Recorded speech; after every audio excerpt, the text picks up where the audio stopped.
지혜 10번째 시간, 집착을 벗어나는 하늘의 지혜, 자족함에 대해서 함께 나누겠습니다.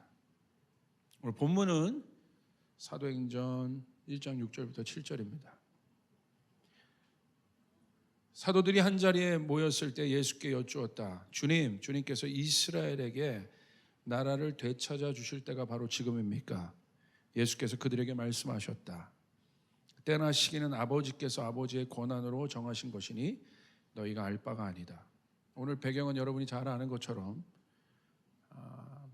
예수님께서 부활을 하신 후에 제자들과 40일간을 함께 지내셨어요. 그러니까 이 40일간 제자들과 함께 지낸 이 시간이 얼마나 귀한 시간이라는 걸 여러분 아마 미루어 짐작할 수 있을 겁니다. 그리고 나서 예수님 승천하셨으니까. 그러니까 예수님이 제자들이 이렇게 볼 수 있고 만질 수 있는 그 온전한 몸이 되어서, 부활하신 몸이 되어서 40일 동안 제자들과 함께 하시면서 예수님 뭐에 대해서 말씀하시냐면, 말씀에 보니까 하나님 나라에 대해서 말씀했다고 되어 있어요. 그러니까 예수님이 40일 동안 한 일은 뭐냐? 하나님 나라가 무엇인지에 대해서 말씀하셨어요. 그러니까 여러분, 그 40일 동안 예수님의 말씀을 들었던 제자들을 한번 상상해 보십시오. 그러니까 부활 전까지, 예수님의 부활 사건 전까지의 제자들을 한마디로 표현하면, 제자들의 신앙을 표현하면 불신이라고 할 수 있을 거예요. 불신. 그러니까 믿는데 온전히 믿지 못하는 것. 그러니까 뭔가 하나님을 알고 예수님을 아는데 온전해지지 않은 것. 그러니까 어려움이 오니까, 십자가 사건이 오니까 다 흩어지지 않습니까? 그런데 예수님께서 말씀에 응하신 대로 부활하셨어요. 진짜 그 일들이 일어난 거예요. 그러니까 그 예수님이 제자들과 40일을 있는 겁니다. 그러니까 예수님이 하신 모든 말씀이 얼마나 실제처럼 들렸겠습니까? 이야, 그 진짜구나. 예수님 말한 게 진짜 다 맞는구나. 그러니까 예수님께서 전하신 40일 동안 전한 하나님 나라가 그들에게 있어서 추상적인 나라라고 절대 여겨지지 않았을 거예요. 진짜 믿었을 거예요. 정말 임팩트하게 예수님 말씀을 들었을 거예요. 믿었을 거예요. 그런 제자들 가운데 예수님 말씀하시는 거예요. 뭐라고 말씀하십니까? 하나님 나라에 대해서. 그 믿음이 있는 제자들이 하나님 나라에 대해서 말씀하세요. 그러니까 바로 그때 제자들이 질문합니다. 어떤 질문을 하냐면, 여러분 아까 읽었던 것처럼 주님께서 이스라엘의 나라를 되찾는 회복의 때가 지금입니까? 라고 제자들이 묻습니다. 여러분, 이 제자들의 질문은 이런 정황에서 볼 때 능히 할 만한 질문들이에요. 왜냐하면 이스라엘의 회복은 그들에게 있어서 실제적인 해결이에요. 왜냐하면 억압 가운데 있잖아요. 고통 가운데 있잖아요. 그러니까 이스라엘이 회복되면 내 문제도 풀리는 거예요. 이스라엘이 회복되면 내 가정의 문제도 풀리는 거예요. 다 풀리는 거예요. 그러니까 그들에게 있어서 이 이스라엘의 회복의 문제는 당면한 문제이고 실제적인 문제입니다. 그러니까 그런 예수님께서 말씀하신 이 하나님 나라에 대한 실제적인 믿음을 가지고 그들이 오늘 당면하고 있는 실제적인 문제를 질문한 그 질문은 전혀 무리한 질문이 아닙니다. 마땅히 할 수 있는 질문들이에요. 여러분이 예수님을 믿으면서 여러분이 갖고 있는 실제적인 문제들, 또 그것들을 여러분이 질문하는 거, 왜 내 환경, 내 일들이 이렇게 어려운가? 라고 묻는 질문들은 마땅해요. 당연히 할 수 있어요. 그러니까 물은 거예요. 이스라엘 회복이 지금입니까? 그런데 예수님 뭐라고 얘기하세요? 정황상으로 보면 이렇게 대답해야 돼요. 이렇게 대답하는 게 맞아요. 잘 질문했다. 수고했다. 내가 오랫동안 기다렸다. 이제 회복이야. 이제 회복이 시작되는 거야. 너희들이 그걸 이제 눈으로 보는 거야, 이제. 그리고 막 얼싸안고 울어야. 여러분, 이 장면이 맞는 장면인데 예수님 뭐라고 얘기해요? 그 기대감에 찬 제자들의 질문 앞에 예수님이 뭐라고 대답하십니까? 황당한 대답을 하세요. 때나 시기는 아버지께서 아버지의 권한으로 정하신 거다. 그들은 지금 그때냐고 묻는데 예수님 뭐라고 대답하십니까? 반대로 대답하세요. 그 때나 권한은 아버지께 속한 거다. 그러면서 뭐라고 얘기해요? 굉장히 어떻게 보면 예수님의 말투가 매몰차요. 알 바 아니다 너희가. 알 필요 없다 너희가.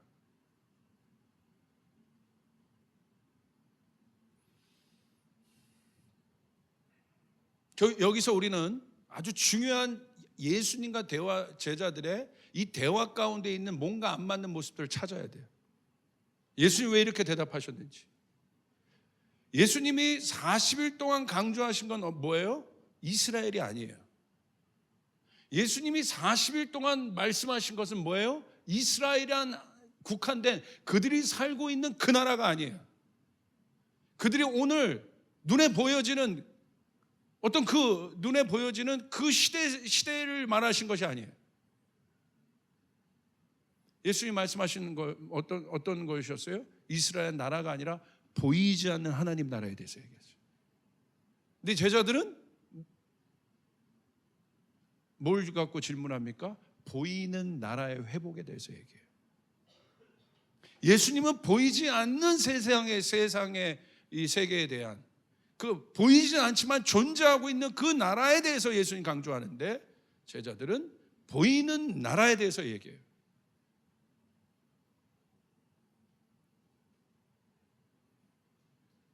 여기서 우리는 아주 중요한 것을 알아야 합니다.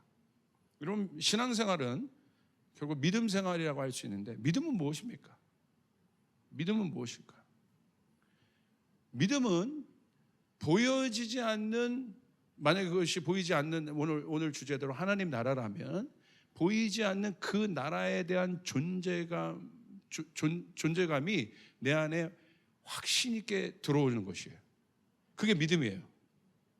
믿음은 보이지 않는 영역에 대한, 이게 정의의 믿음에 보이지 않는 영역에 대한 실제화예요. 그 실제화가 내 마음에 이루어진 것. 보이지 않는데 마치 보여 있는 것처럼 그것이 실제화가 돼서 내 마음 안에 이루어진 상태. 이게 믿음이에요. 지혜는 바로 그것에 대한 이야기예요. 보이지 않는 그 나라를 볼 수 있는 눈에 대한 이야기예요. 보이지 않는 그 나라의 능력에 대한 이야기예요. 할렐루야. 이게 지혜예요. 그래서 이 지혜, 솔로몬이 구했던 이 지혜가 어디서부터 옵니까? 출처가 위로부터 오는 거예요. 땅에서 만들어진 것이 아니라.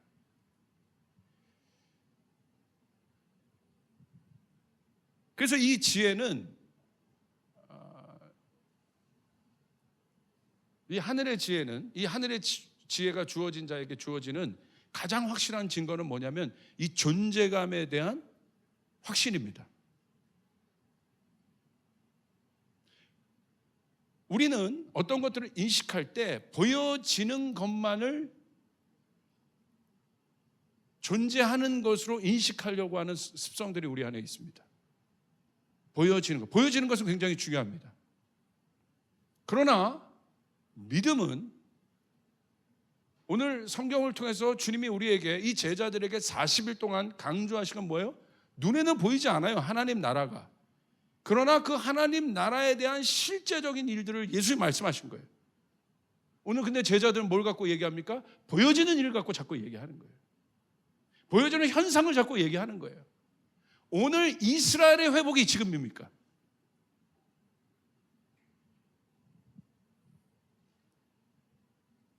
그렇기 때문에 이 지혜는, 왜 지혜가 중요하냐? 이 지혜는 이런 개념에서 볼 때 이 지혜를 다른 말로 설명하면 조금 이렇게 정확한 표현은 아니지만 계시라고 좀 얘기할 수 있어요. 그러니까 위로부터 온 모든 것은 계시예요. 학습으로 주어지는 것이 아니에요. 그러니까 계시는 뭐냐? 존재하고 있는데 안 보였을 뿐이에요. 그것이 비추어진 거예요. 만약에 여기 불을 꺼봅시다. 불을 한번 껌껌하게 해보세요. 좋네. 제가 물병을 들고 있어요. 보이지 않죠? 보여요? 보이는구나. 할렐루야. 여러분이 안 보였을 뿐이지 제가 갖고 있어요. 존재하고 있어. 불 켜주세요. 그러니까 여러분이 눈으로 이걸 봤단 말이에요. 그러니까 본 거예요. 그러니까 이 계시라는 것은 다른 말로 표현하면 설명하는 것이 아니라 봤다는 개념이 맞아요. 그러니까 요한계시록에서 이 요한이 주님께서 올라오라고 해가지고 보여주시잖아요.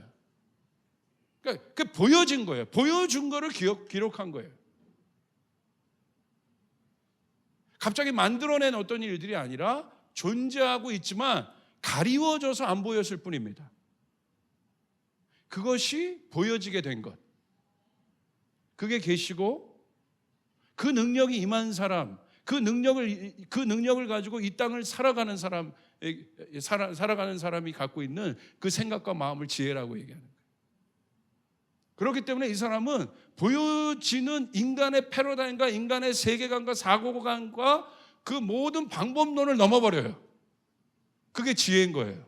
여러분에게 이 지혜의 눈이 떠지길 바랍니다.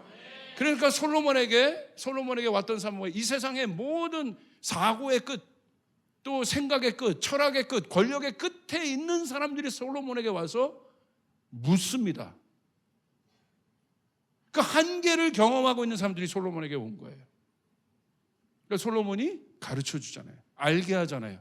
그 소문이 전 세계까지 온 열방에 막 퍼지기 시작하는 거죠.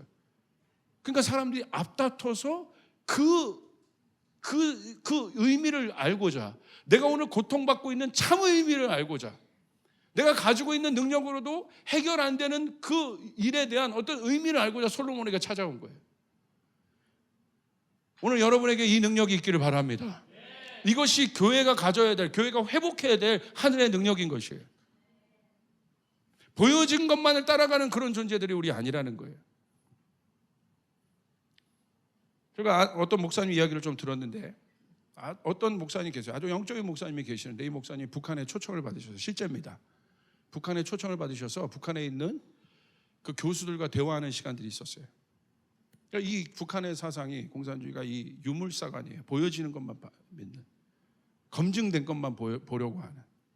그러니까 이들에게 있어서 종교는 아편이고, 종교는 어떤 종교가 들어가면 그들의 안에 있는 이 세계관이 다 깨지기 때문에 여러분 부인하게 할 수밖에 없는 거예요. 이게 왜? 보이지 않는 세상에 대한 이야기인데.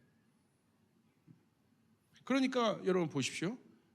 이 목사님이 딱 그 북한에 들어갔을 때 거기 있는 아주 유명한 대학에 있는 교수들이 이 목사님에게 질문을 한 거예요. 뭐라고 질문했냐면 이런 질문들을 했어요. 그 유물사관에 사로잡혀 있는 그 교수들이 목사님에게 질문합니다. 목사님, 아니구나, 이게 어디 목사, 보이지 않는 하나님이 어디 있습니까? 나는 보이는 하나님만 믿습니다. 그 하나님을 당신이 예배하고 경배하고 뭐 보이는 마치 안 보이는데 보이는 것처럼 얘기하는데 그거 다 거짓말이고 인민 선동하는 거고 뭐 이런 뉘앙스예요. 어디 있습니까? 예? 얼마나 강력한 질문입니까? 근데 이 목사님이요, 기가 막힌 대답을 하십니다. 결론을 얘기하면, 전설에 의하면 이 질문했던 교수가 숙청당했다는, 이 창피를 받고 숙청당했다. 뭐라고 목사님 그 질문 앞에 보이지 않는 하나님이 어디 있습니까? 라고 묻는 그 질문 앞에 이 목사님이 이렇게 대답하셨어요. 잘 들으시오. 잘 들으시오. 내가 본 것과 못 본 것 중에 내가 못 본 것은 존재하지 않고 없는 것입니까? 내가 본 것과 못 본 것 중에 우리가 다 볼 수 없잖아요. 여러분,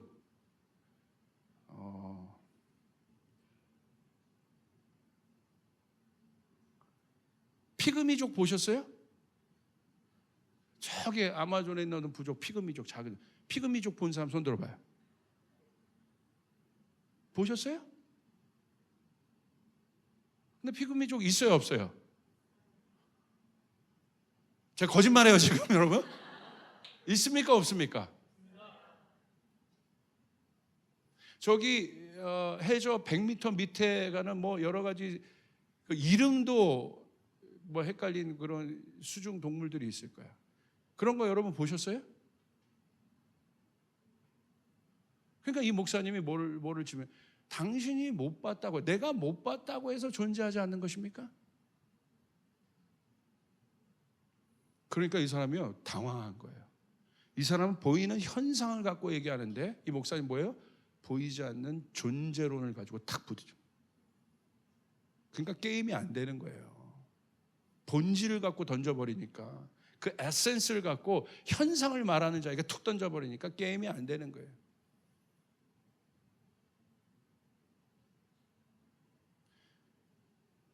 진짜 승자는 누굽니까? 여러분 토론 프로도 마찬가지예요. 이렇게 보면요 토론하다가 말리는 사람들이 있어요. 그 사람들은 뭐냐면 깊이가 없는 사람들이에요. 다 현상 갖고, 자 현대 사회를 보십시오, 인간 사회를 보십시오, 뭐 동성애 문제를 보십시오, 이러지 않습니까? 이런 현상이, 이런 니드들이죠, 이런 사람들이 이런 것도 요구하지 않습니까? 계속 현상들을 얘기해요. 근데 본질의 깊이를 갖고 있는 사람이 툭 쳐버리면요 여러분 게임이 안 됩니다. 게임이. 그러니까 결국 토론하다 우겨요. 승질 내고 안 먹히니까. 제가 마침 1부 예배 때도 얘기했는데 오늘 2부 예배 때 저희 그 장모님이랑 또 우리 형님이 같이 예배를 드리시는데 오늘 안 나왔길래 제가 얘기합니다. 뭐 사정 때문에 못 나오셨어요. 그 형님이요 우리나라에서 아주 유명한 그 인문학 서적의 거의 탑 출판사의 편집국장이에요. 편집장. 그러니까 우리나라 최고의 인문 도서들, 사상, 뭐 이런 것들, 무슨 동네라고 있어요. 할렐루야. 출판사가 있는데 거기 편집가. 그러니까 저희 그 사모의 오빠인데 어렸을 때부터 책을 얼마나 많이 읽었는지. 뭐 그냥 집에 가보면요, 뭐 철학책, 이념책, 사상책, 뭐 역사책, 뭐 그러니까 이게 툭 건들면요 줄줄줄이에요. 줄줄줄. 뭐 이 오늘 현상이 있었던 어떤 얘기하면 이건 역사가 왜 그런 줄 알아? 제가 뭐 안시성 얘기 그냥 했어요. 영화. 전 그냥 얘기했을 뿐이에요. 조인성 멋있다 얘기한다. 그냥 그게 잘 봐야 돼. 안시성의 그 뒤에 배경이 이렇고 막 짜증 나가지고 막 내가 막 그냥 사상, 이념, 세계관, 뭐 철학도 여러 철학 막 그런데요, 그 형님이, 저희 장모님은 평생을 철학기도 하시고 목사 안수까지 받으셨어요. 평생을 기도하시고 성경을 닳도록 보시고 예수 신앙만 붙잡고 있는 분이에요. 둘이 논쟁을 하잖아요. 누가 이길 거예요? 이 형님이 막 엄마 그거 아니야, 그거는 역사적으로 이렇게 말해요 막 설명해요. 그러니까 우리 장모님 한마디로 예수가 중요해. 예수가 중요해. 엄마 그게 아니라 그게 역사적으로 뭐 철학으로 뭐 이게 지금 알았어. 근데 예수가 중요해. 너 지금 그 얘기만 해. 그러니까 나중에 얘기하다가 누가 열받아? 누가 열받아요? 토론에서 누가 지는 거예요? 열받은 사람이 지는 거야. 말린 사람이 지는 거야. 형님이 열받아가지고요. 어머,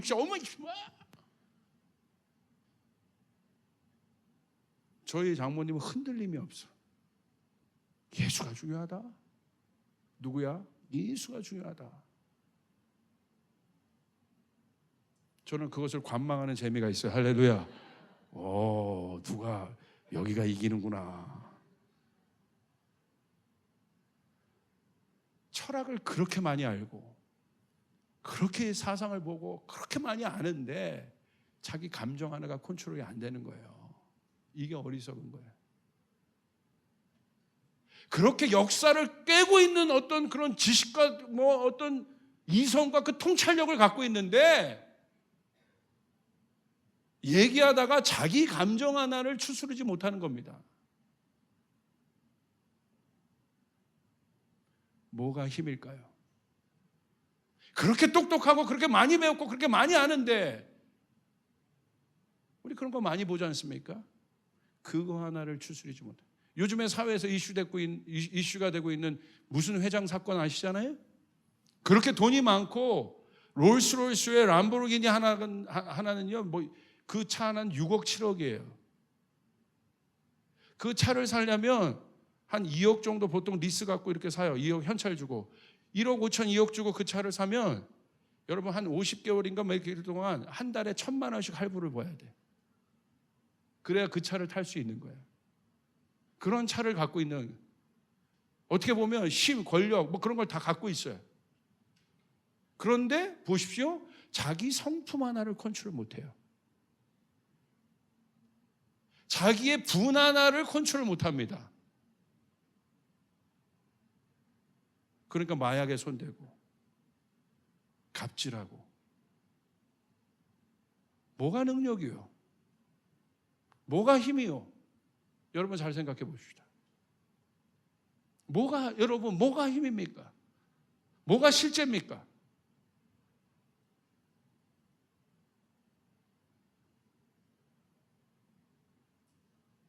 그러니까 이 목사님이 그 북한의 이 유물사관에 사로잡혀 있는 철학 교수를 제압할 수 있던 건 뭐예요?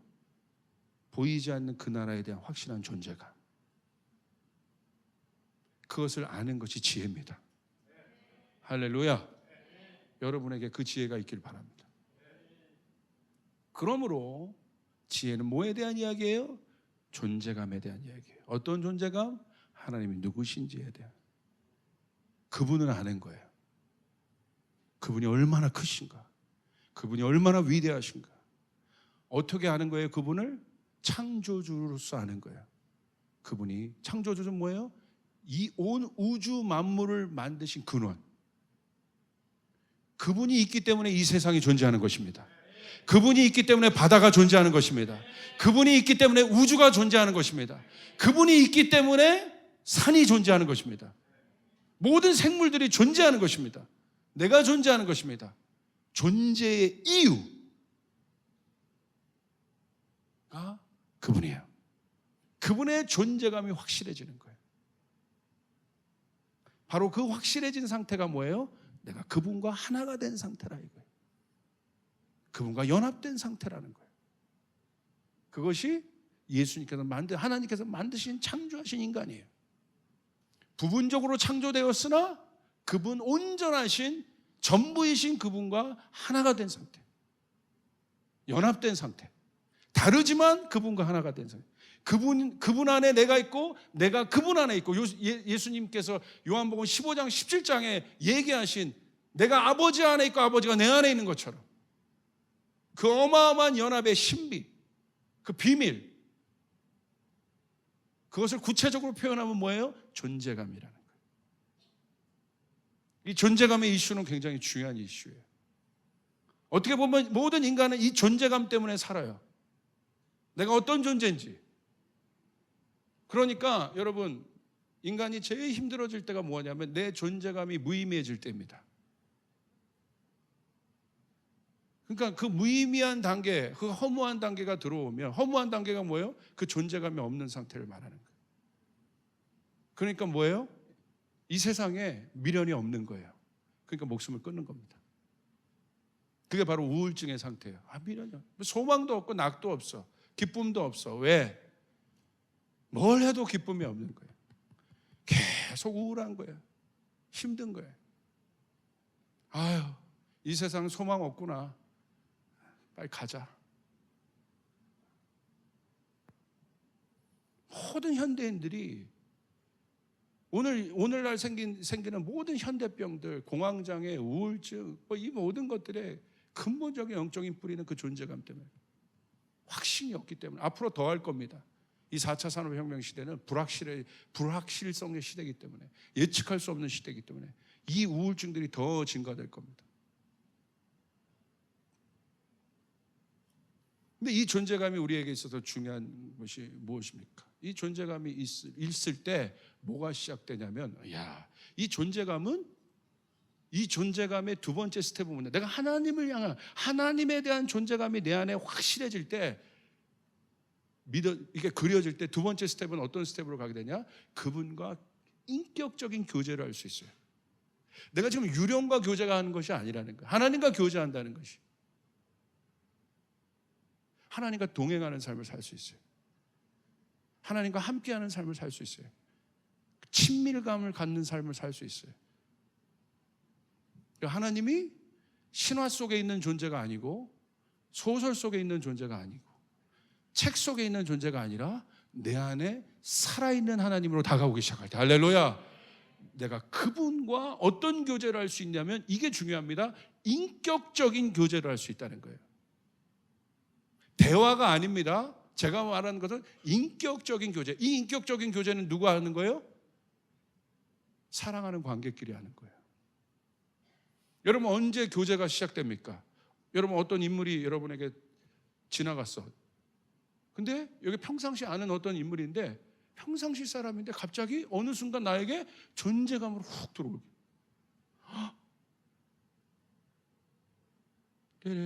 이게 딱 들어올 때, 저희 아내를 제가 알았어요.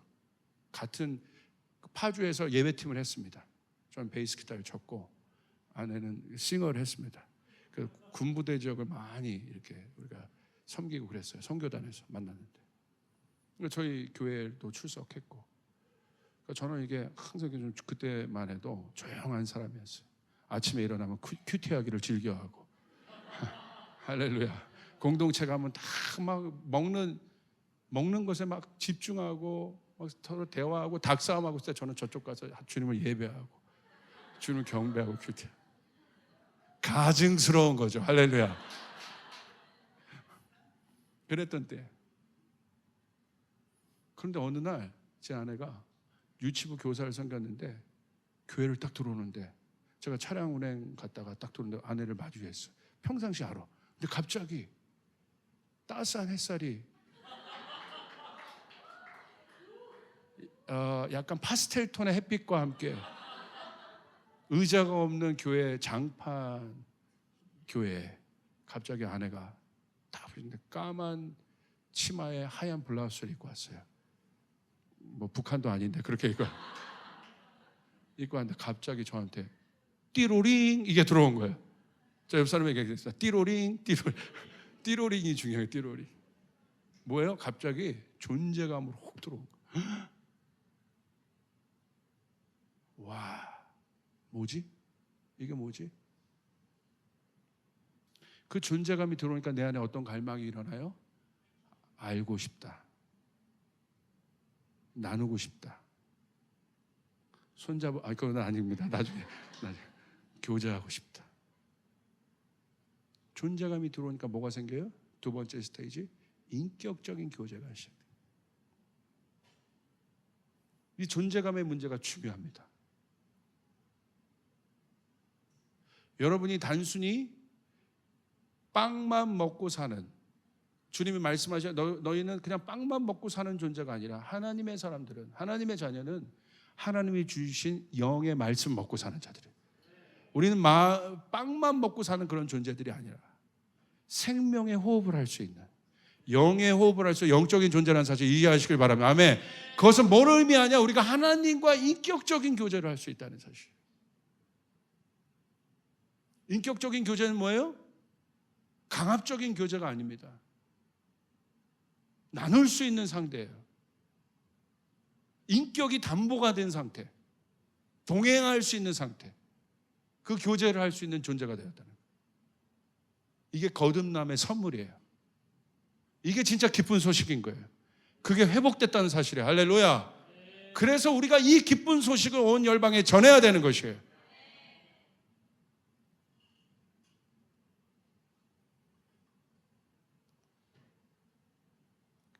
그렇기 때문에 그때부터는 이 시간이 달라지기 시작합니다. 하나님의 시간 속에 살기 때문에 보는 눈이 달라지기 시작합니다. 제가 그 인격적인 관계가, 그 사랑의 관계가 시작되고 얼마나 제가 그냥 다닐 때마다 행복했는지, 얼마나 온 열방이 아름답고 행복하고 같이 있는 것만 해도 좋고. 그래서 초창기 저희가 교제하고 통화할 때는 10시간을 통화하고 막 그래요. 할렐루야. 같이 있고 계속 하죠. 지금은 할렐루야 같이 있습니다. 그 시간들을 담보로 해서 인격적인 교제를 하는, 이게 존재감이라는 거예요. 같이 가는. 오늘 다윗의 용사들을 보십시오. 저는 이 다윗의 용사들이 여러분 든든 마음에서 묵상하실 때 이번에 하셨잖아요. 제가 충격을 받은 게 있어요. 제가 진짜 충격받은 게, 다윗이 목마르잖아요. 전쟁 중에. 당연하지, 전쟁 중에 목마르지. 그런데 이게 곤란한 질문. 누가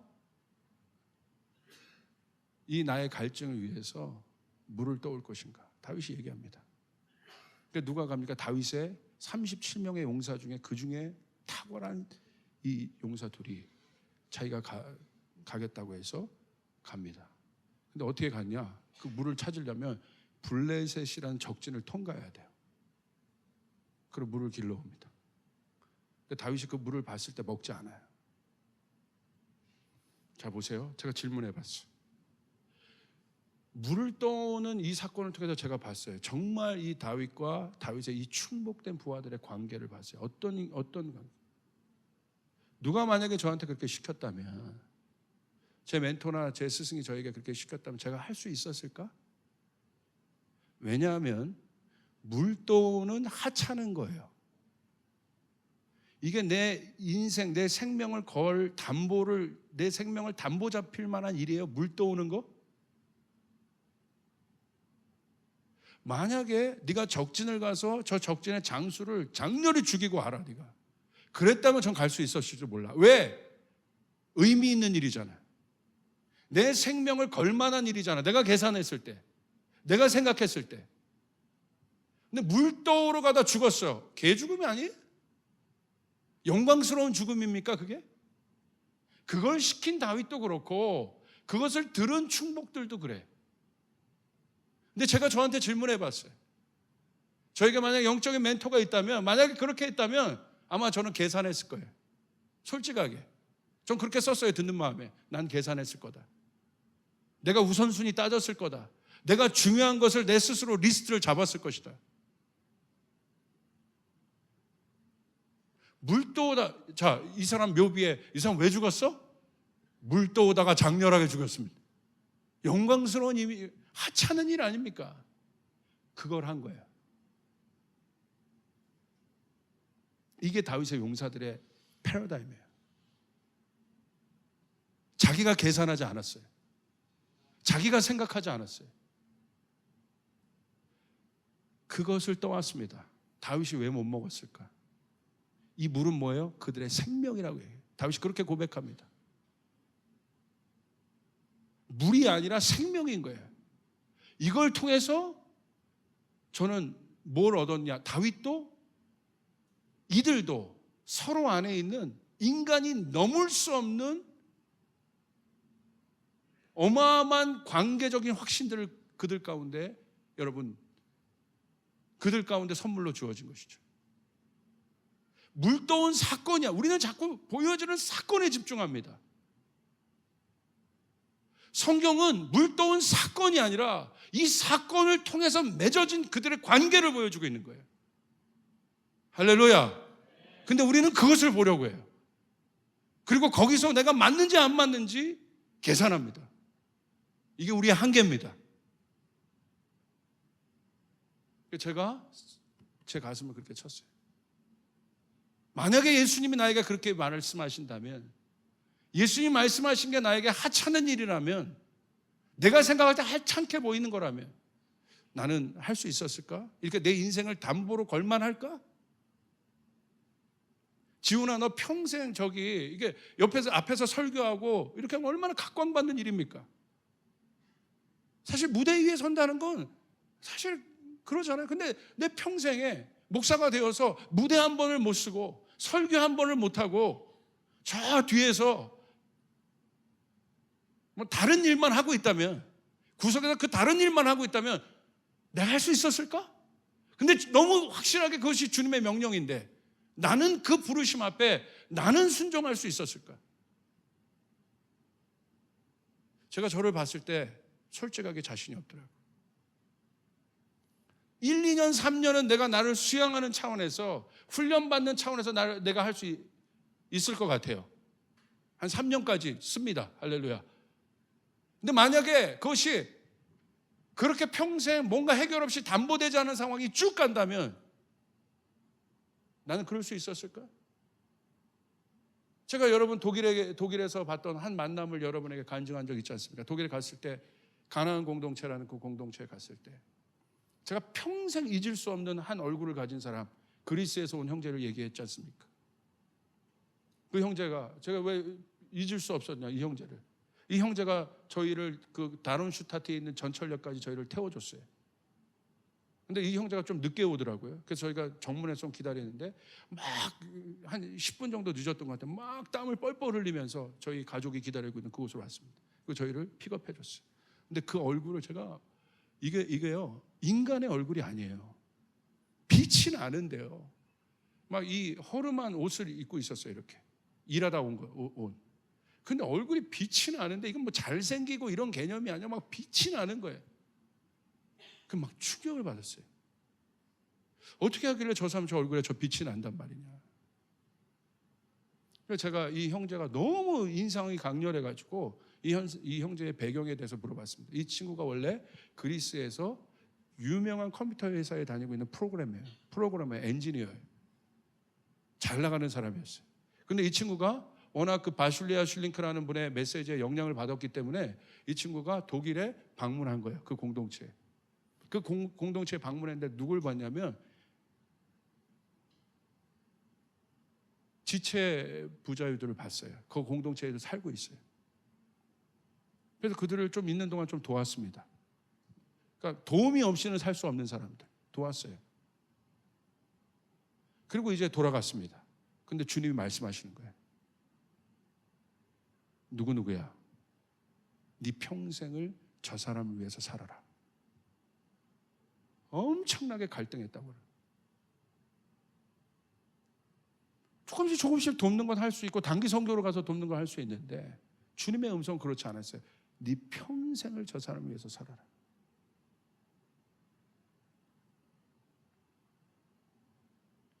이 친구가 기도하고 갈등하고 결국은 그것들을 포기하고 가서 그 한 친구를 위해서 산 게 우리가 갔을 때가 4년이 넘어갔을 때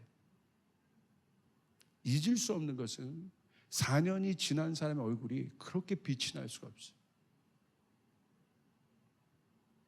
제가 바깥에 볼 때 이 사람보다 큰 사역을 하고 이 사람보다 더 많이 뭔가 주님의 일을 하며 열방을 돌아다닌다고 하지만 제가 이 사람의 이 존재감의 빛 앞에 제가 지금도 눌려 있습니다. 진짜 앞에서. 지금도 이 사람의 빛이 생각하면 내 안에서 막 움직여요. 잊을 수 없는 그 얼굴.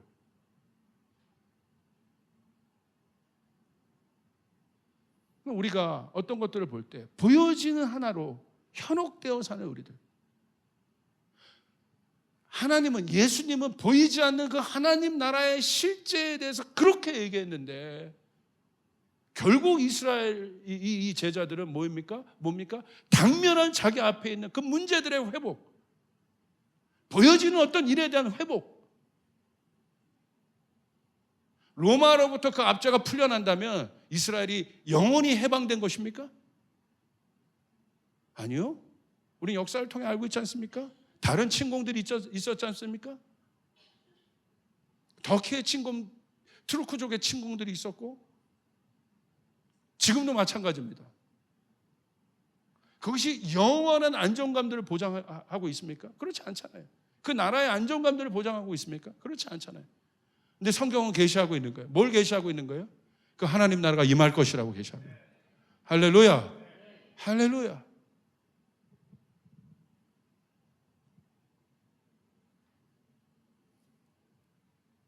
오늘 이런 인간들의 이 한계적인 삶에 대해서 성경은 뭐라고 얘기하고 있습니까? 고린도전서 13장 9절부터 10절 한번 보시길 바랍니다.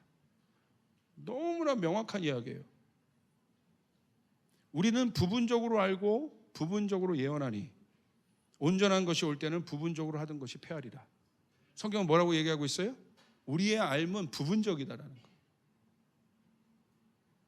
우리의 예언은, 우리의 예측은 부분적이라는 거예요. 그런데 마치 우리는 어떻게 살아요? 우리가 알고 있는 것, 우리가 경험하고 있는 것이 온전한 것처럼 살아요. 전부인 것처럼 살아요. 그러니까 주장하는 거예요. 그러니까 갈등이 생기는 거예요. 그러니까 겸손이 없는 거예요. 그러니까 교만이 있는 거예요. 익은 벼일수록 고개가 숙여져야 되는데, 내가 먼저 알고 내가 조금 알려주고 내가 뭔가 하면 그 욕망이 우리 안에 올라와요. 근데 성경은 우리의 정체성을 뭐라고 얘기하고 있어요? 부분적으로 한다. 그리고 부분적으로 예언한다. 그 말은 무슨 말입니까? 우리 인간이란 존재 자체가 함께 해야 하는 존재라는 거예요. 할렐루야. 아멘. 굉장히 중요한 이야기예요. 여러분이 살아가는 이 세상 혼자 살 수 없어요. 정말 예수 신앙, 하나님 신앙이 터지면, 이 하나님이 누군지 알고 그 에하드가 뭔지를 깨닫게 되면 이 땅에서 그 공동체를 누리려고 삽니다. 아멘. 그게 공동체성이에요. 하나님 아는 사람에게 주어진 연합. 그것을 인정하는 거예요. 내가 부분적으로 알고 있구나. 내가 부분적으로 예언하고 있구나. 내가 못 본 것을 이 지체가 봤을 거야. 내가 모르는 것을 이 지체가 알 수 있을 거야. 그거에 대한 오픈된 마음들. 이 사람이 경직되지 않게 살 수 있어요. 수용하며 살 수 있어요. 용납하며 살 수 있어요. 섬기며 살 수 있어요.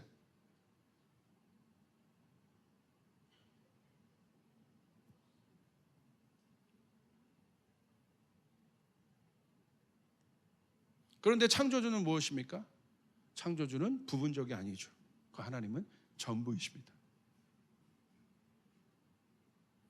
그러니까 태초에 있었던 인간, 하나님께서 지으신 인간은, 인간의 존재는 뭐예요? 부분적이잖아요. 하나님이 창조하신 것 중에 하나니까.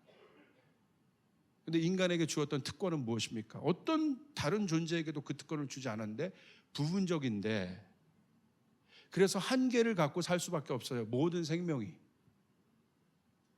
그 다스림 안에 살 수밖에 없어요. 누구의 다스림? 크게는 하나님의 다스리지만 우리의 다스림. 모든 만물이 인간의 다스림 안에 있습니다. 할렐루야. 근데 우리는 어떤 존재예요? 유일하게 하나님이 창조하신 부분적인 존재 중에서 유일하게 인간은 어떤 존재예요? 전부이신 하나님을 알 수 있는 존재예요. 그분과 연합할 수 있는 존재예요. 아멘. 이게 우리들이라는 거예요. 제가 아까 일부 예배 때 봤던 그 하나님의 경륜과 지혜의 바다가 바로 이런 거였어요. 그런데 제가 그걸 설명이, 이게 이 깔때기에, 이 인간의 언어란 이 깔때기에 담아오는데 이게 막 너무 답답. 그래서 제가 일부 예배 끝나고 아내한테 가서 그 마음을 나누고, 여보 기도해달라고 기도하고, 제가 여기 간절히 기도하고 왔어요.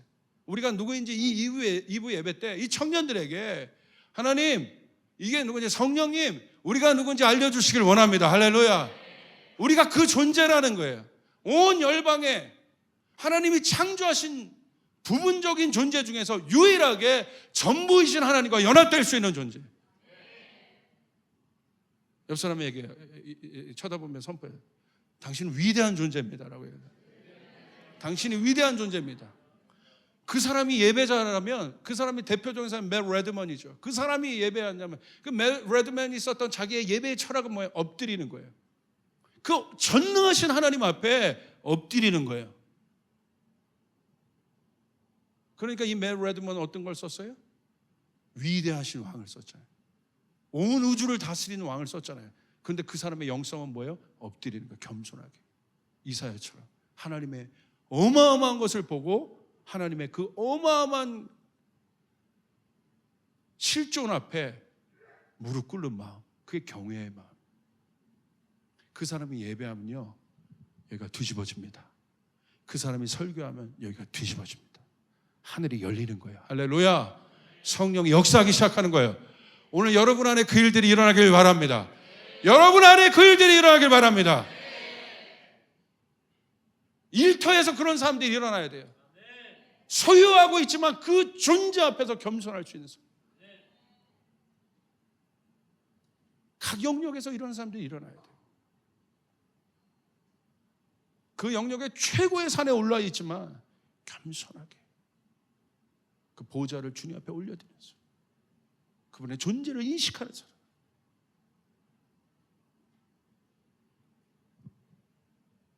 그런데 여러분, 죄 짓고 난 상태의 인간은 뭐예요? 선악과는 뭐예요? 인간 스스로 전부가 되라는 거예요. 어떻게? 네가 구별할 수 있는지. 그러니까 이 선악과의 저주는 무엇입니까? 구별하는 것을 하는 것만을 받아들입니다. 여러분, 이게 이제 이 사단이 유혹하잖아요. 이 선악과를 먹으면 네가 하나님과 같은 존재가 될 수 있다. 하나님의 존재는 뭐예요? 전지전능하다. 다 알고 다 능하시다는 거예요. 근데 이 선악과의 저주는 뭐예요? 네가 선악과를 먹으면 그와 같이 된다.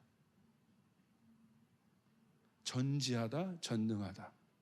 마귀가 예수님을 향한 광야의 시험도 그거지 않습니까? 네가 하나님의 아들이라면 그걸 보이라는 거예요. 돌을 떡으로 만들어봐라. 예수 안 하시잖아요. 뛰어내려봐라. 전능을 보여보고 보이라는 거예요. 증명해보라는 거예요. 예수님 증명 안 하세요. 기가 막혀요, 우리 예수님. 그분 안에 있는 그 지혜가 이 세상에 우두머리인 거짓인 아비인 사단이 예수님께 도전하는데 예수님 말리지 않아요. 본질에서 흔들리지 않아요. 당당하십니다. 그 질문을 간파해서 질문을 깨버리십니다. 질문에 응답하고 질문을 따라가고 거기에 증명하는 삶이 아니라 질문 자체를 깨버리세요. 할렐루야. 하나님의 사람은 그렇게 사는 게 아니야. 빵으로만 살지 않아. 우리 존재의 이유로 깨버려요.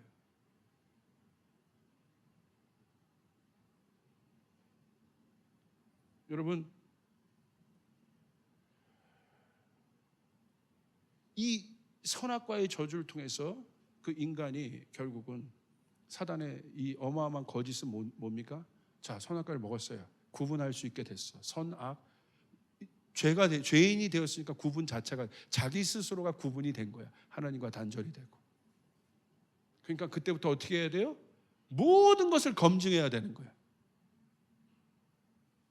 검증된 것만 이 사람의 지식이고 그 사람의 안정감이에요. 모든 것을 알기 위해서는 내가 주인이 돼서 주체가 돼서 다 검증해야 돼요. 다 구분해 봐야 돼. 그러니까 이 세상의 시스템이 누가 여러분 능력자입니까? 남보다 많이 알고 있는 사람, 남보다 많이 검증해서 확실한 지식을 갖고 있는 사람, 권력을 갖고 있는 사람, 힘을 갖고 있는 사람, 그 소유를 갖고 있는 사람.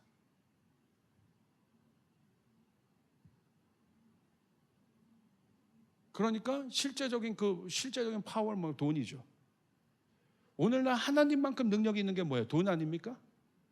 부르심도 돈 앞에 날아가고 자기의 모든 꿈도 돈 앞에 날아가요. 다른 어떤 것도 아니에요. 마지막 끝은 돈 싸움이에요. 청년들 잘 들으십시오. 예수님의 돈에 대한 티칭을 잘 들으십시오. 돈은 결단으로 이기는 것이 아니라 예수님에 대한 돈의 티칭은 사랑이었어요. 돈을 사랑하지 말라고 그랬어요. 돈을 이길 수 있는 건 하나님을 사랑하는 마음밖에 없어요. 할렐루야. 할렐루야. 이 사랑은 존재적인 거예요.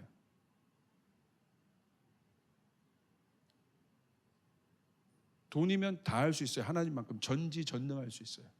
내가 몰라도 전지한 사람들 고용하면 돼. 돈으로 할 수 있어요. 돈으로 못하는 게 어디 있어요? 다 하지. 실제적인 것입니다. 선교도 돈 때문에 해야 되고 돈 없으면 선교도 못하는 거야. 아무것도 못해. 이것도 못해. 저것도 못해. 보이지 않는 세계가 이 돈에 의해 움직여진다고 믿고 있어요. 우리도. 그러지 않습니다. 그러니까 당당하지 않은 거예요. 그러니까 용기가 없는 거예요. 물맷돌이 주어졌는데 물맷돌이 내 손에 있으면 뭐합니까? 골리앗에게 던질 용기가 없는데 던지면 어떻게 해? 여기 맞으면 어떻게 해? 죽은 거야. 그때부터 있어. 기름도 부었어. 못 던지는 거야. 왜? 만군의 주 여호와 하나님에 대한 인식이 없기 때문에, 존재감이 없기 때문에. 있지 않습니까, 여러분? 저희 조이풀 교회는 이 정도면 울맷돌들 있지 않습니까? 조이풀 향한 이제 두 번째 스텝은 뭐예요? 청년들 향한 두 번째 스텝은 뭐예요? 가꾸이지 말고 던지라는 거예요. 할렐루야. 그것이 큰 창이건 어떤 사람이 칼이건 상관없어. 돌덩이건 상관없어. 내 눈에서 볼 때 돌이고 내 눈에서 볼 때 칼인 거지. 하나님의 기름 부음이었고 여러분 하나님의 능력이 부어지지 않는다면 그 어마어마한 10억짜리 칼도 돌덩이만도 못한 거예요. 내 인생이 주님 앞에 그렇게 쓰임받아야 되는 것이에요. 믿으시면 아멘 합시다. 아멘. 이제는 던져내야 되는 것이에요. 담대하게, 용기 있게, 그 존재감을 가지고 당당하게. 우리 옆 사람에게 얘기해요. 당당해라. 당당해라. 당당해라. 제발. 없다고, 뭐 좀 없다고.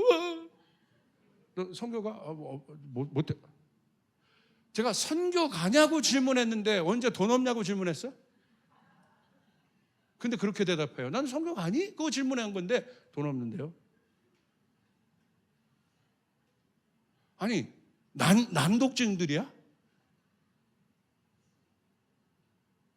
오늘 예수님께서는 하나님 나라에 대한 회복에 대해서 얘기했는데 이스라엘을 물어봐. 이게 육의 한계고 부분적으로 아는 사람들의 한계란 말이에요. 영의 눈이 떠지지 않은 사람들의 한계입니다. 자, 코끼리 장님 만지는 거, 장님 코끼리 만지는 거 알죠? 여기 코끼리 갖다 놔. 다 눈 가리고 만져봐. 딱 만졌어. 어떤 사람이 다리를 이렇게 만져. 엄청 크고 두꺼워. 이 다리는 임상훈 전사님의 다리다. 이게. 코를 이렇게 만졌는데 코가 이렇게 굉장히 긴데 이건 심은보 전사님의 코인가? 그러지 않을 거잖아요. 할렐루야. 여러분 우리는 겉으로 눈뜬 우리들은 다 보여. 이게 뭔지 어떤 존재인지. 그런데 눈 감고 부분적으로 만지니까 내 기억, 내가 경험한 걸로 해석하고. 그러니까 우리가 이 시대가 어떤 사람들이 많아요? 성경을 적용시켜서 받아들이는 사람들은 드뭅니다. 성경을 해석하는 사람만 널리고 널렸어요.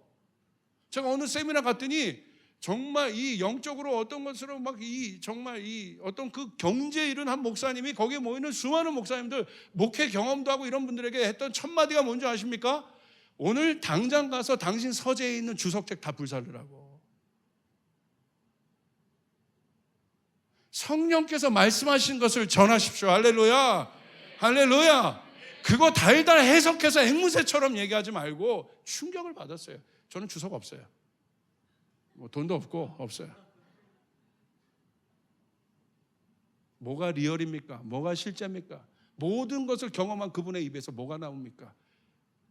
진짜 말씀의 능력, 진짜 실제.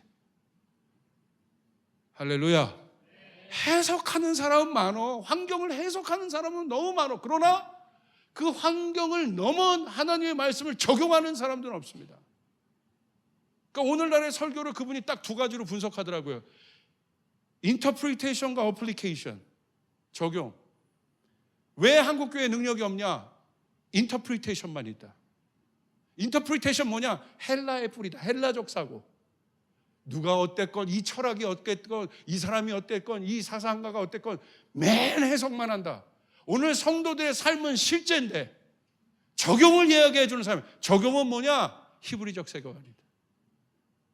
예수님이 말씀이 육신이 돼서 적용돼서 오셨어요. 할렐루야. 그래서 그분이 능력이 있는 것이에요. 여러분 안에 그 일들이 일어나길 바랍니다. 그 일들이 일어나길 바랍니다. 부분적으로. 이 부분적인 제자들. 여러분 이런 부분적인 삶의 특징은 무엇입니까? 결국은 불안하잖아요. 내가 지금 보고 있는 게 맞아? 사실은 내가 주장하고 있지만 내가 말하면서도 내가 확신이 없어. 왜? 다른 이론이 나오면 이 이론은 없어질 것도 알고 있거든. 그러니까 이론을 주장하는 사람도 항상 불안해. 왜? 다른 진짜 이론이 나와서 또 깰까 봐. 그렇게 계속 변하는 거예요. 근데 주장해.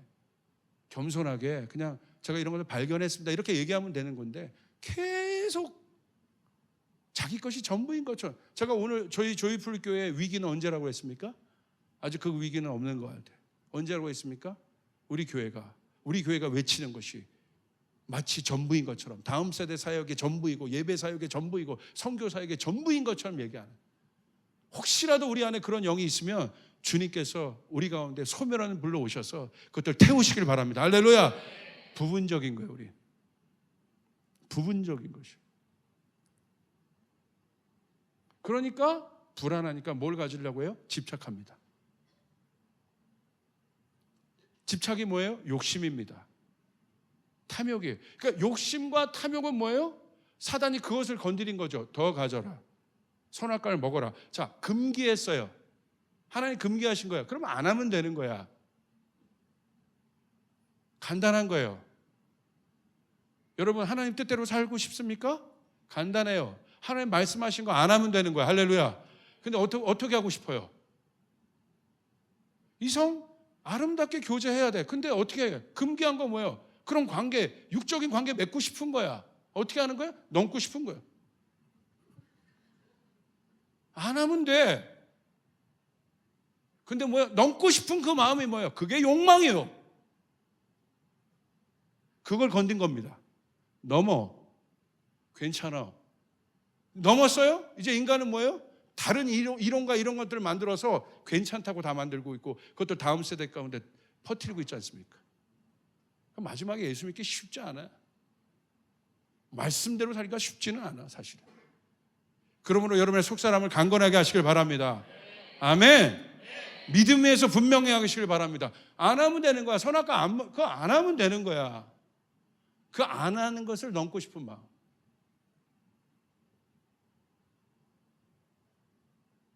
그게 바로 뭐예요? 욕망입니다. 그게 집착이에요. 그러니까 집착이 있는 사람들의 특징의 뿌리를 가보면 뭐가 있어요? 결핍이에요. 끊어진 사람들, 단절된 사람들. 그런 사람들의 삶에 실제적으로 바깥에 형상화된 것이 뭐냐면, 그 욕심이 바깥으로 형상화된 것이 바로 집착인 것이에요. 그러니까 가져도 불안한 거지. 계속 돈에 집착인 사람, 가져도 만족이 없어.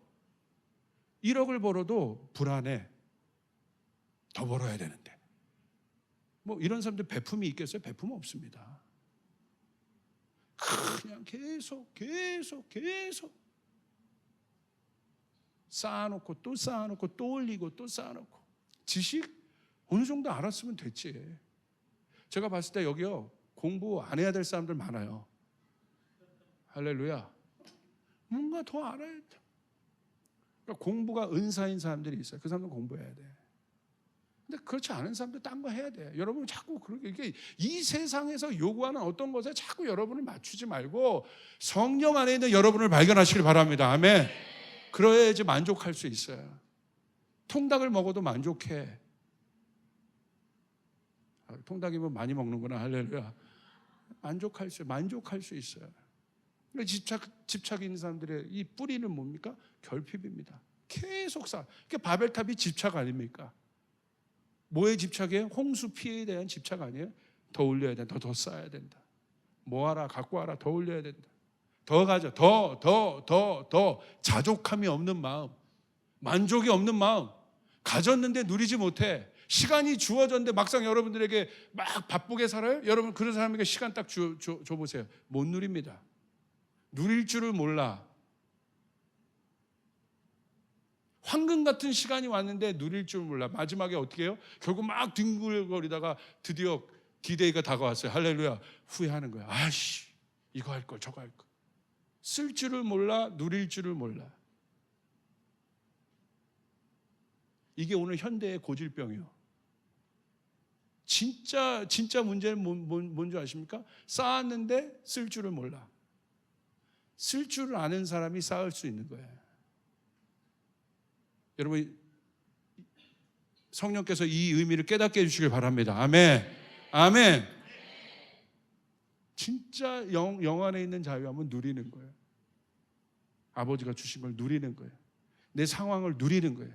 어떤 환경에서도 그 누림을 빼앗기지 않는 것이에요. 그 기쁨을 빼앗기지 않는 것이에요. 그것은 어디로부터 오는 것입니까? 안정감으로부터. 엄마 품에 아이가 있습니다. 근데 그 엄마 품에 있을 때 아이가 안정감을 느껴요. 근데 그 엄마 품에서 떨어진 아이들의 특징은 뭐예요? 분리불안. 제가 일부 예배 때 얘기했는데 입양하는 아이들의 보통적인 특징이 그 입양 부모들에게 물어보면 다 뭘 얘기해요? 대부분의 아이들이 집착한다는 거예요. 그 집착을 통해서 뭘 가져요? 소유하려고 해요. 그래서 대부분의 아이들이 탐심이 있다는 거죠. 먹을 것에 대한 탐심. 먹었는데 계속 먹으려고 하는 거예요. 그리고 관계 가운데 있으면 막 떼를 쓰고 막 땡깡을 부려요. 그게 일부러, 그게 왜 땡깡 부리냐? 진짜 어려워서 땡깡 부리는 것이 아니라, 자기를 표현하는 게 아니라 관계 가져, 관심 가져달라고. 애들이요, 너무 아픈 얘기죠. 사실은 생존하는 법을 벌써 알아버린 거야. 어린데. 이래야 나에게 관심 가져주고, 이래야 저 양부모님들이 나에게 관심 가져주고, 이래야 나 한 번이라도 안아보고 쳐다봐주고, 그래야, 이래야, 이렇게 해야 이 형제들 사이에서 내가 이길 수 있는 거고. 불안해, 두렵고 불안한 거야. 만족감이 없는 거야. 이게 집착이에요. 사랑도요, 관계도 집착되기 시작하면 끝나는 거예요. 집착은 뭐예요? 뭔가를 자꾸 요구하는 거야. 더 요구하는 거야. 자유함이 없어. 서로 요구하는 거야. 근데 서로 요구하는데 응답이 없어. 연인 관계도 언제 끝나요? 집착 관계가 되면 끝나는 거예요. 사랑은 뭐예요? 주는 것이에요. 아멘. 사랑은 나누는 것이에요. 사랑은 받는 것이 아니라 주는 거예요. 그래서 주님이 보여요. 그런데 받으려고만 해. 나에게 뭐 해준 거 없나 봐. 이게 집착이에요. 그래서 안 해줘? 그럼 이제 싫은 거예요. 답답한 거예요. 땡깡 부려. 열받아. 화내.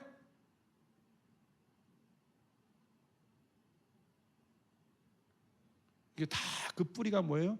하나님의 그 안정감으로부터, 그 존재감으로부터 분리된 인간들입니다.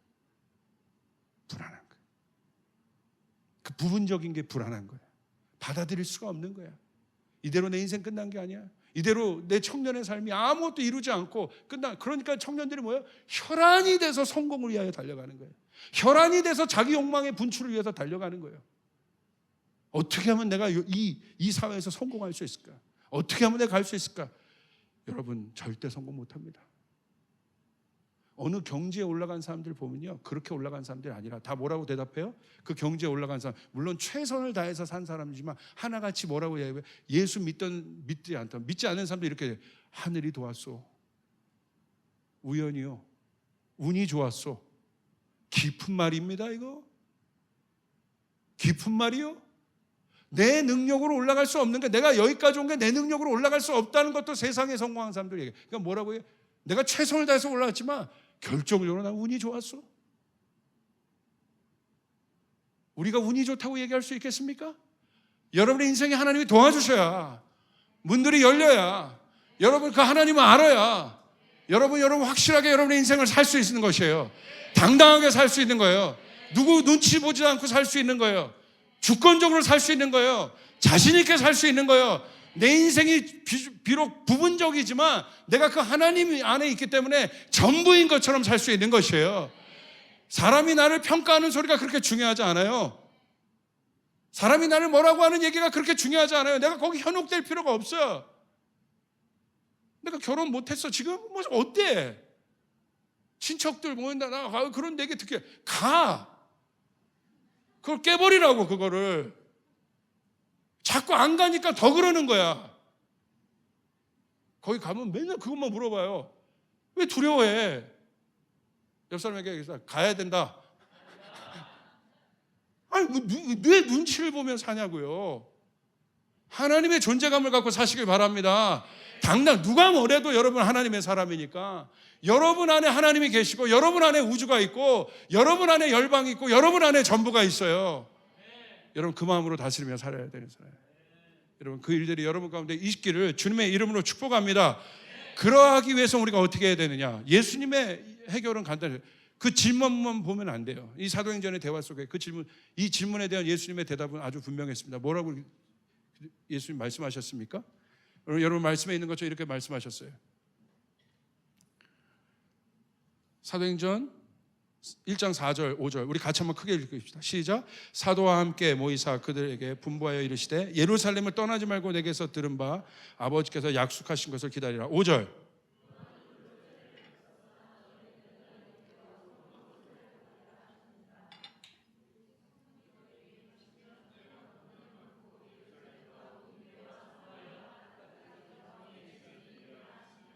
두 대화의 접점이 뭐냐면 부분적인 한계를 얘기하는 이스라엘을 요구하는 인간의 대화와 보이지 않는 하나님 세계를 전부를 얘기하신 대화의 접점이 예수님이 사실 브릿지를 놨어요. 그 대화가 뭐예요? 성령을 기다리라는 거야. 성령이 오셔야 너희가 알 수 있다.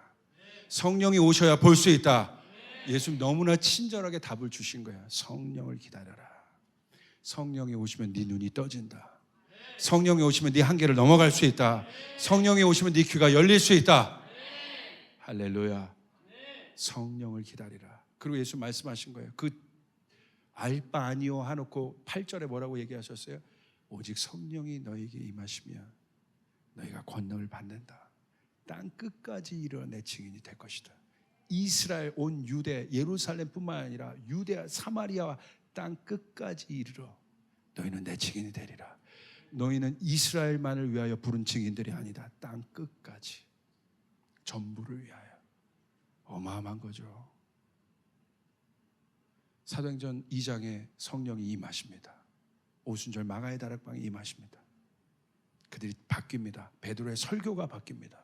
하나님에 대한 인식이 바뀝니다. 진짜 변화되었어요. 그 변화가 어디에서 나타납니까? 그들의 삶에 나타나요. 공동체에 나타나요. 나눠요. 쓸 줄 알아요. 사랑이 실제화가 돼요. 자기 것만 보고 있고 자기 성공만 보고 있던 그 제자들이 나눠요. 봐요. 콩 한 쪽이라도 봐요. 나눠요. 돌봐요. 실제가 됩니다. 사도행전 3장에 그 현실이 됩니다. 베드로가 뭐라고 대답합니까? 성전 미문을 가는데 거기 안진뱅이가 있었어요. 그 사람이 구걸을 합니다. 구걸하는 사람에게 뭘 줘야 돼요? 돈을 줘야 돼요. 금을 줘야 되고 은을 줘야 돼요. 근데 베드로가 황당한 얘기를 해요. 세상의 니드에 대해서 뭐라고 해요? 구걸한 사람에게, 이 사람은 베드로를 보면서 구걸한 거야. 돈 달라고 한 거예요. 고쳐달라고 하지 않았어요. 말씀 잘 보세요. 이 사람이 구걸하게 된 원인이 안진뱅이 때문에 됐어요. 이거는 초자연적인 능력이 필요한 거야. 이건 이 사람도 포기했어요. 삶의 근본적인 문제, 이 사람도 포기했어요. 그러니까 부차적인 문제, 근본적인 문제의 해결은 둘째하고 부차적인 문제로 사는 법은 알았어요. 그건 뭐예요? 구걸이에요.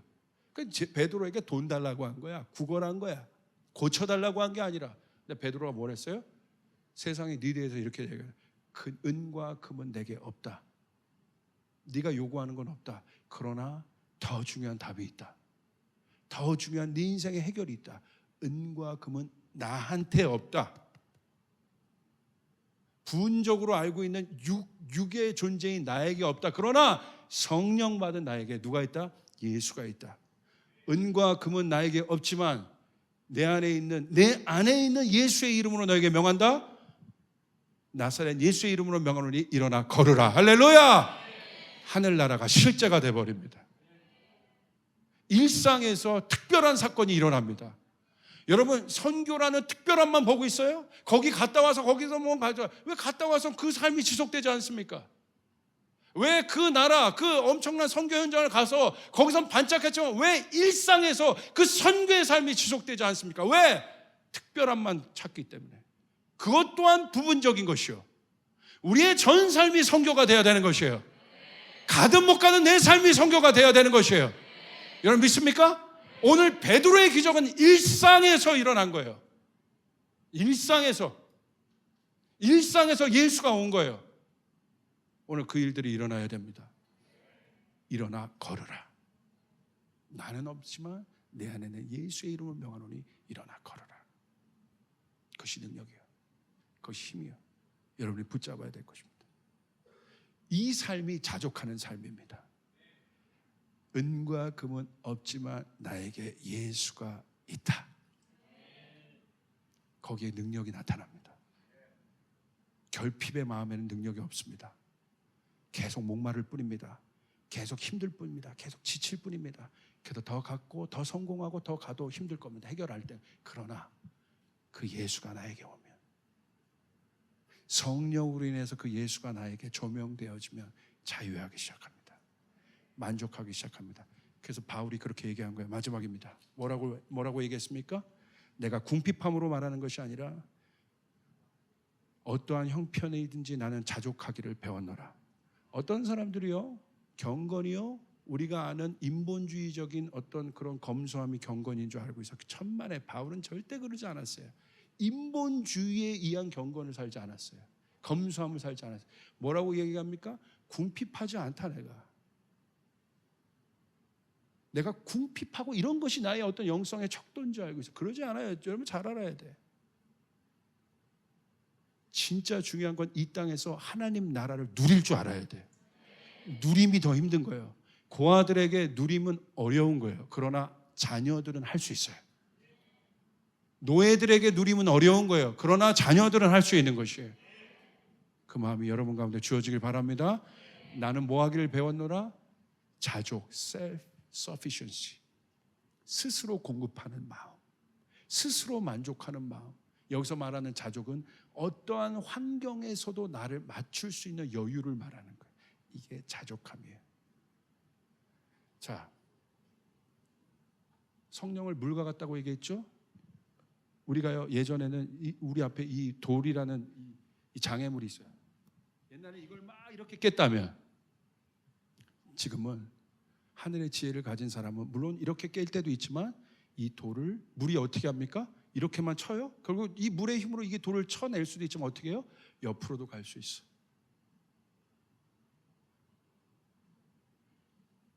이 눈이 떠져야 되는 거예요. 어떤 환경과 어떤 상황에서도 나를 맞출 수 있어야 돼요. 이게 자족함이에요. 여러분 가운데 이 일들이 일어나길 바랍니다. 이 사람은 여유가 있어요. 우겨싸움을 당하지 않고 여유가 있어요. 그래서 바울이 그 얘기를 하는, 나는 자족하기를 얻었다가 아니라 배웠노라. 배워가는. 성령과 동행하십시오. 주님께서, 성령께서 여러분에게 주시는 풍성함을 경험하시길 바랍니다. 평강을 경험하시길 바랍니다. 기쁨을 경험하시길 바랍니다. 하늘의 능력을 경험하시길 바랍니다. 그럴 때 여러분의 삶이 변화되고 환경이 바뀔 겁니다. 얼굴이 바뀔 겁니다. 옆 사람에게 얘기하기를, 당신의 얼굴이 바뀌었습니다. 자, 우리 주님께 영광의 박수 올려드립시다.